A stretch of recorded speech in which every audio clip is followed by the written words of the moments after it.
fait, ce qui s'est passé, c'est que dans un de mes cours à l'école, à l'université, j'avais à faire un travail sur une personne qui avait été influente dans ma carrière sportive jusqu'à présent.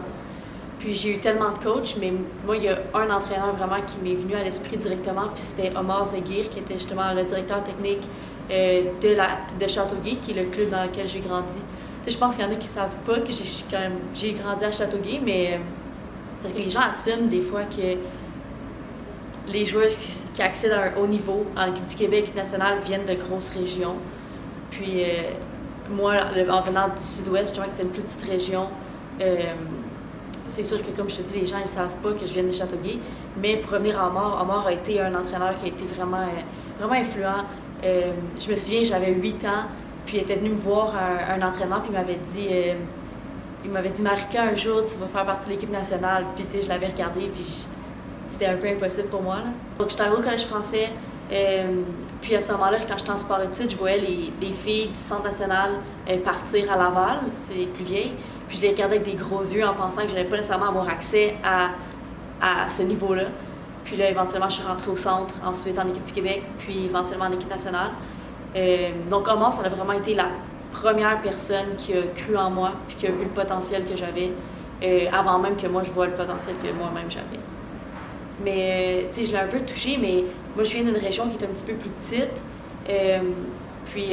Comme j'ai mentionné auparavant, souvent les gens assument que quand tu es une joueuse qui vient d'une région un petit peu moins connue, tu vas moins avoir accès à les équipes nationales ou les équipes du Québec.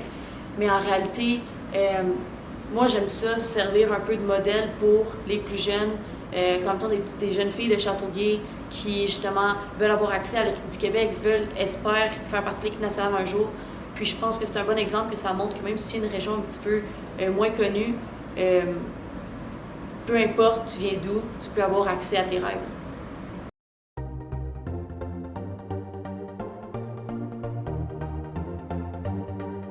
Ouais, quand je suis arrivée au CNHP, c'est vraiment là que j'ai commencé à avoir mon plus gros progrès. J'ai passé, je pense, 4 ans au CNHP. C'est sûr que quand tu es mis dans un environnement, que tu es avec toutes les meilleures joueuses du Québec, tu as toutes les ressources à disposition, des bons entraîneurs, préparateurs physiques, on avait une salle d'études avec un tuteur. Donc c'est sûr que toutes les ressources nécessaires pour avoir du succès étaient mises à la disposition. Donc c'est là que moi j'ai vu mon plus gros progrès. Je me suis entraînée à chaque jour, du lundi au vendredi. C'est vraiment ça qui m'a, je pense, qui m'a permis de progresser à un tel point que j'ai pu avoir une bourse aux États-Unis et aussi ça m'a donné de la visibilité pour l'équipe nationale.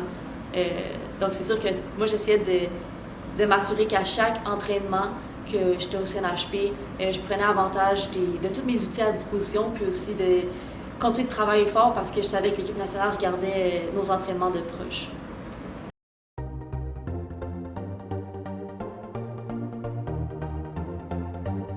À ma première année, freshman year, ça s'est super bien passé. C'est sûr qu'il y a eu beaucoup d'ajustements à faire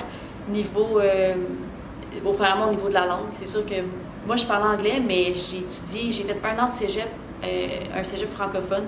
Donc, avoir des conversations en anglais versus étudier en anglais, c'était quand même quelque chose de différent.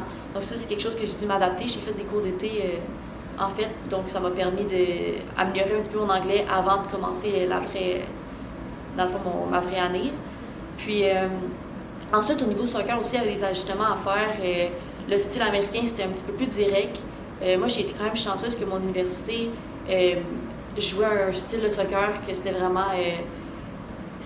pas tant direct. Ils travaillaient avec leur milieu de terrain. Puis ça c'était quelque chose que c'était vraiment important quand je me cherchais à l'université, que le style de jeu passe par le milieu de terrain, parce que je suis milieu de terrain, donc sinon, je n'allais pas vraiment progresser, me développer.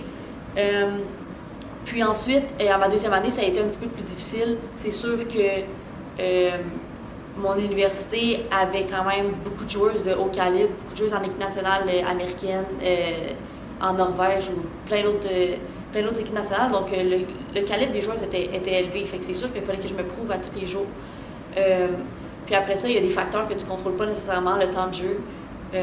c'est quelque chose que tu ne contrôles pas, même si tu donnes tout à l'entraînement. Si tu ne te fais pas récompenser sur le terrain, c'est quelque chose que tu n'as aucun contrôle. Puis que je pense que ça m'a vraiment appris beaucoup de leçons. Quand je regarde mon parcours américain, je pense que ma plus grosse leçon, c'est vraiment l'aspect mental du jeu. Il y a le tactique, technique, physique, mais l'aspect mental est souvent sous-estimé. Puis c'est vraiment probablement la partie la plus importante dans notre sport. La gestion du stress.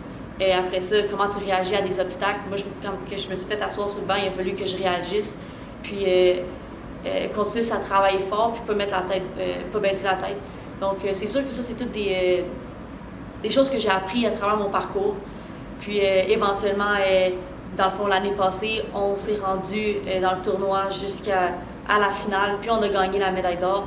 Donc, on a gagné le NCAA Tournament, qui est quand même un très gros accomplissement pour notre université, surtout que je viens d'une petite université. Santa Clara, c'est pas nécessairement une université en Californie que les gens connaissent.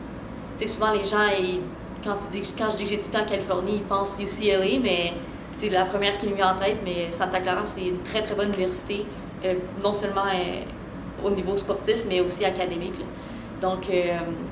Donc c'est sûr que c'était une fierté pour l'école. Puis moi aussi, ça m'a rendu fière, surtout que j'ai réussi à gagner la médaille d'or aux Jeux du Canada aussi, ce qui me fait que techniquement, j'ai gagné aux Jeux du Canada dans mon pays et aux États-Unis, ce qui est quand même un gros accomplissement, là. Donc c'est sûr que c'est quelque chose qui me rend quand même fière.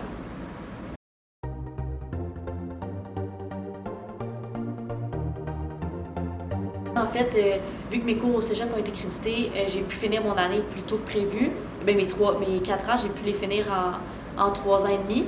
Donc, en fait, je gradue en décembre, puis ensuite, j'aimerais ça aller décrocher un contrat en Europe. C'est sûr que je vise la France parce que c'est quand même un pays qui m'intéresse vraiment au niveau style de jeu. Mais je suis vraiment pas fermée à d'autres endroits aussi.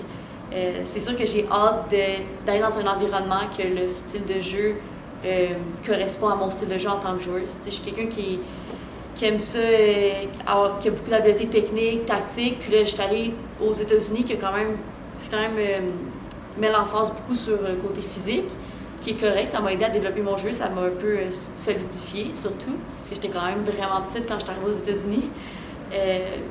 Mais c'est sûr que j'ai hâte d'aller dans un environnement que ça va vraiment être un meilleur fit pour qui je suis en tant que joueuse, là.